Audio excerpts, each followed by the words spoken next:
इस्राएली वज़ीर ख़ारजा का कहना है कि हमास के सरबराह याह्या सिनवार को शहीद कर कि इजराइल ने याह्या सिनवर को कत्ल कर दिया कि इजराइल की फोर्सेस ने हमास के नए मुंतखब करदा जो अभी इस्माइल हनिया के बाद लीडर बने थे याह्या सिनवार उसको कत्ल कर दिया है। हेड बनाया गया। अभी कोई 2 महीने भी नहीं गुजरे और वो भी उनको भी इजराइल ने बिल्कुल अपने इंटेलिजेंस ऑपरेटर्स के जरिए कत्ल किया। इनकी जो इंटेलिजेंस है इजराइल की वो अनमैच्ड है दुनिया में, इट्स अनमैच्ड।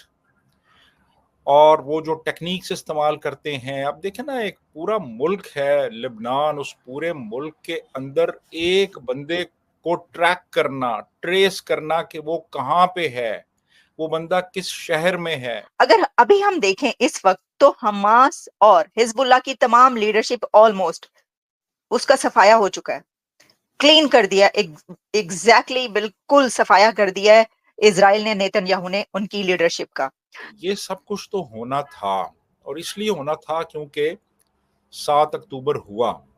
तो इन लोगों को रियलाइज करना चाहिए था कि 7 अक्टूबर करने जा रहे हैं, उसके कॉन्सिक्वेंसेस क्या होंगे। दोस्तों, भारत स्पेशल में आपका स्वागत है। इजराइल पर 7 अक्टूबर 2023 को किए गए हमले का मास्टरमाइंड याह्या सिनवार मारा गया है। इजराइल के प्राइम मिनिस्टर बेंजामिन नेतन्याहू और विदेश मंत्री इजराइल कैट्ज ने गुरुवार रात को सिनवार की मौत की पुष्टि की। इजराइल प्राइम मिनिस्टर नेतन्याहू ने एक वीडियो मैसेज में कहा कि हमने हिसाब चुकता कर दिया है, लेकिन जंग अभी भी जारी है। दरअसल इजराइल डिफेंस फोर्सेज ने 16 अक्टूबर को रूटीन ऑपरेशन में सेंट्रल गाजा की एक इमारत पर हमला किया। इसमें हमास के 3 सदस्यों के मारे जाने की खबरें निकल कर आई। बाद में पता चला कि इनमें से एक याह्या सिनवार है। इजराइल और हमास की जंग की वजह 7 अक्टूबर 2023 हमला है। इसमें 1200 से ज्यादा इजरायली नागरिक मारे गए थे। तब से इजराइल और हमास दोनों की भी जंग जारी है। सिनवार की मौत की जांच के लिए डीएनए टेस्ट किया गया और इसमें यह पुष्टि हुई। इससे पहले भी इजराइल ने सिनवार को मारने की कई कोशिशें की थी, हालांकि इन सब कोशिशों में इजराइल कामयाब नहीं हुआ। लेकिन अब इजराइल ने एक बार फिर पाकिस्तान समेत कट्टरपंथी देशों को रुलाने का एक और मौका दे दिया है और सिनवार की हत्या पर पाकिस्तानी मीडिया ने आंसू बहाना और सिर पीटना शुरू कर दिया है। इजराइल की फोर्सेस ने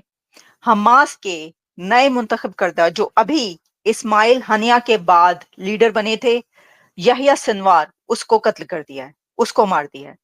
याह्या सिनवार की मारे जाने की इतलात चंद घंटों से आ रही हैं और याह्या सिनवार कौन था ये बताएंगे आपको।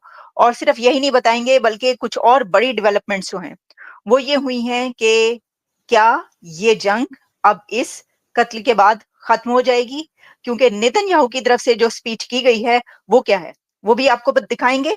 और इसी के साथ एक इस वक्त वीडियो चल रही है, ये याह्या सिनवार जिसको अभी आप देख रहे हैं, और इसके जो आखिरी मोमेंट्स हैं, लास्ट मोमेंट्स, उसकी एक वीडियो वायरल हुई है कि वो किस हालत में बैठा हुआ है और उसके बाद वो क्या करता है और फिर उसके बाद वो मर जाता है वहां पर। अच्छा, फिर इसके अलावा मैं आपको ये भी बताऊंगी कि याह्या सिनवार को मारने के बाद ये करने के लिए कि ये पता चल सके कि ये याह्या सिनवार है और बताया जा सके, एक और काम किया गया। वो क्या काम है, तो स्टार्ट करते हैं। सर, सबसे पहले तो ये कि ये बात कही जा रही है कि याह्या सिनवार को टारगेट करके मारा गया है, लेकिन दूसरी तरफ ये भी चल रहा है कि इजराइल फोर्सेस की तरफ से याह्या सिनवार को जो मारा गया है ये बाय चांस, यानी वहां पर बमबारी की गई और बमबारी के बाद में ये पता चला कि वहां पर सिनवार भी मौजूद था। लेकिन ज्यादा यही लगता है कि सिनवार को टारगेट करके मारा गया, इसकी वजह कि वहां पर सिनवार के साथ 4-5 और हमास की बड़ी लीडरशिप भी कत्ल हुई है,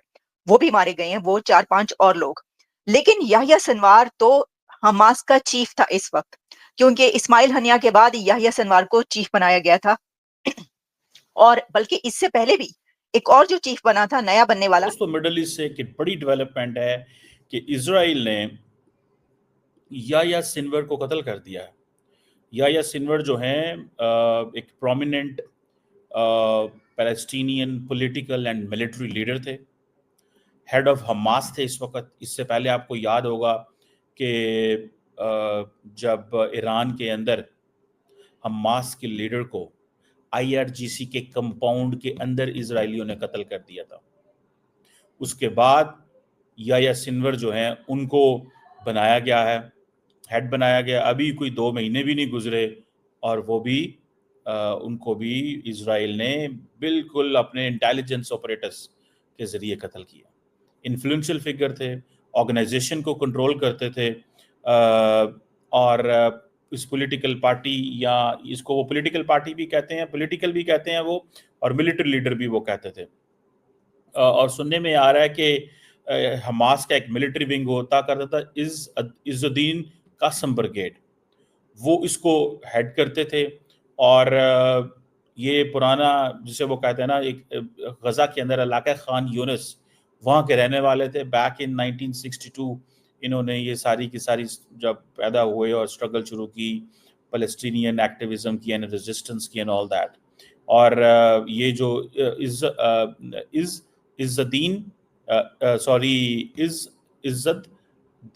इज़्ज़ुद्दीन अल कासिम ब्रिगेड जो है, इज़्ज़ुद्दीन कासिम अल ब्रिगेड जो है, इसको वो बेसिकली इसके फाउंडिंग मेंबर थे, चला रहे थे, इंस्ट्रूमेंटल थे, इसकी मिलिट्री जो ऑपरेशंस को देखते थे and all that. But the point is कि इजराइल ने वो जिसे कहते हैं ना घुस के मारा है।